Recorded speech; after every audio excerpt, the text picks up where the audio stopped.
Hello everybody, I'm iEgg.ado and welcome to Goof Troop Central. I'm gonna welcome you to a brand new style for this channel called Goofy Review Friday. I don't know what it's gonna be about, but it's basically gonna be about me reviewing the previous games that I've played. And the first game that I'm gonna review is a game that's called VANISH. And here's a little update on what VANISH is all about. VANISH was created by Free Drunk Men. It was developed in July 7, 2014 was when it was released, and the description says, VANISH isn't your typical maze horror, nor even just a dynamic maze game. It's dynamically generated at runtime and continues to change while the player plays it. Each hall piece dynamically spawns with certain objects and events that dynamically spawn as well. Each creates an ever-changing game that no two players will ever experience exactly the same. Without possible bursts of pipes or idle creature waiting for you in the obscure halls, VANISH will test your sanity to the limit. So, VANISH. Is it a good game? Is it an alright game? Well, it's from 2014, so I assume, yeah, it's not too bad. So here's a few things I'm going to put in about the game. 1. I'm going to talk about gameplay. 2. Immersion. 3. Graphics. 4th. Story. 5th. Jump scares. 6th. Music and ambience. And 7th. Environment. This is going to be good. I already can feel it. Oh, Goofy Review Friday is going to be awesome. Oh, this is going to be awesome. Okay, so here's the first thing. Gameplay wise. Vanish's gameplay is relatively solid. I never really had any true bug issues with the game. The character moved pretty well. You know, the controls were simple. WSYND. Sorry, what? Wait. WASD. What the frack did I just say? And you can also crouch and sprint in the game, which was pretty good. I like that. You can't sprint for too long, but it's just long enough, longer than freaking deep down in space, that freaking fat man can't freaking run at all, which I gotta continue that game. I'm losing track. So the gameplay is pretty well solid. The monsters, yeah, the monsters work pretty well. I like how they work. They do what they're supposed to. They get you a lot of times, and yeah, it's pretty good gameplay. I mean, basically all you're doing is running around through halls, searching for notes and trying to escape, but yeah, it's not too bad. It's nothing super creative, nothing super amazing, but it works, and that's what I like about it. I also like that you can just randomly pull out notes and stuff, which is kind of cool. Alright, another thing, immersion. Do I feel immersed in the game when I played it? The answer, yes, I do.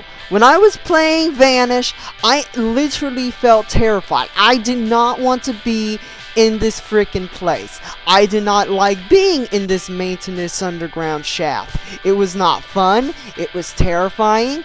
And like I said before, the creatures, whenever they showed up, was freaking scary, some of the things they did. So yeah, I did get immersed in the game, which is very important for horror games, to get immersed in it. Number 3. Graphics. The graphics for the game are, they're pretty good. They're pretty good. I was playing in the lowest graphics, or more or less the lowest graphics, so it could run from my computer because I don't have the best computer. But it worked. It ran pretty well even for a 2014 game, and even when it was in its lowest graphics, it still looked pretty good, which kept to the immersion, like I said before.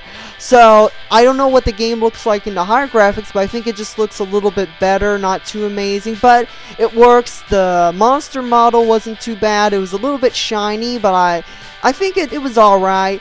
The whole detail of the place was, I mean, there wasn't really too much to go graphics wise, but it still kept you on your toes wherever you go. So the graphics, pretty decent. I like the graphics. Right, number 4. Story. The story of the game. You are I guess some sort of underground maintenance worker. You came down here to repair some pipes, found yourself knowing with another person as well. There seemed to be some sort of creature down here. You all start getting separated because this whole place started somehow moving. You got lost and all that. And eventually, you don't know if you're Phil or the other guy. I'm sorry, I can't remember the guy's name. But I guess you can choose who you want to be. Or even just be yourself if you want. So the story, it's alright. I mean, for the beginning, I'm kind of confused of how, you just get thrown in. Like, who throwed you in? Was that one of your friends or something? Was it the monster? I don't know. They didn't really explain that. And once you got out, I'm not really sure what happens as a conclusion. Does the character, whoever you're playing, tell anybody about this? Do you ever go back to see if your friend's there? Or was that your friend who fell down into a freaking well and you never saw again? I don't know. But the story was average, but it worked for the game. So, it was relatively decent. That's all I'm going to give it as, is just decent. And yeah, I mean, it's an indie game. There wasn't too much else you could do in it, but it worked and I liked it. Alright, number 5. Jump scares. Here we go. The jump scares of the game. A lot of the time you would just see the monster just sitting or leaning on a wall. But whenever the monster started like coming from behind you and start screeching and you're like, ah! Yeah, I like that. That was good. And the guy who made it gave a little few things about the monster. Sometimes he would even just be at a gate and pop his arm at you. Which would be obvious, of course. But hey, it happened. It got me. He would run at you. Sometimes you just stand there behind you and you wouldn't even know it. So I like some of the jump scares they added in the game. There probably could have been a little more things. I mean, sometimes you see him even run into a tunnel. But, I mean, even they went as far as to using pipes that freaking shoot gas out. Or even just having lights break randomly. And that wasn't too bad. I liked how they did. They did that in even like Dungeon Nightmares a little bit. But, I mean, this game... Yeah, it did it well.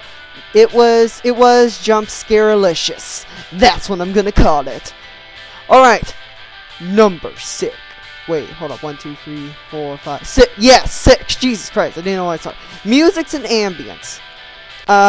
There wasn't much to go with music. I think there was only in the title screen, but I can't really remember. But for the ambience, it actually had very good ambience. I love the ambience in this game. This game had really good ambience. When the guys started going crazy, it felt like I was literally just hearing crazy sounds going in my head. And it kept getting louder and louder. You would sometimes hear even screams. It was ridiculous. And the sound effects in the game were really good most of the time. So yeah, I liked how the game worked with its sound. And sound is very good for horror games, so doing that, that's a plus. So good work, developer. Good work, free drunk men. Okay. Next, but not least, environment. The environment of the game was the only thing that probably bothered me in the whole game. The environment was too repetitive. I hate to say.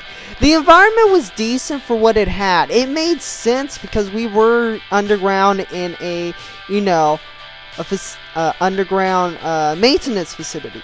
But it just felt so repetitive. It's just like one hallway after another hallway. And once you got into like actually the machinery, that's when you started getting a little excited. But even that didn't last too long. So, the environment was okay. It was dark. It was creepy. But it was repetitive for what it had going. It tried to change up with the shifting of hallways and everything. But it wasn't that great. But, I mean, there could have been a little more, like, different places you probably could have gone to. I don't know what. But, I mean, it worked for the game. It made sense for the game. But, I mean, it wasn't anything that I really found that amazing, which was one of the reasons why I kind of started getting a little bit sick of the game as well, because it just felt like I was doing the same thing over and over and over, because I was going to the same locations over and over and over. But I mean, they changed it up with notes and all those little jump scares and stuff. But besides that, I mean, it was average. It was just average. So, in conclusion, the final score I'm gonna give this game is a 7 out of 10. It's a decent game. It's above average, and I recommend anyone playing this game. You might get a little bit fed up if you die, because you always do have to start back in the beginning, and it's a little annoying when that happens, but it's sweet. It's a short, sweet horror game, and I really liked it when I played it. So yeah, I think that's about it for the review. I'm going to be doing other reviews on Fridays as well, and leave a comment if you liked it. So if you guys enjoyed this episode, remember to leave a like, comment, subscribe, tell your friends, your family, your pets, your gods, everyone you love, everyone you know about. And remember to stay goofy, and I'll see you next time. Bye! Goofy Friday! Goofy Friday! Woo! Alright, bye!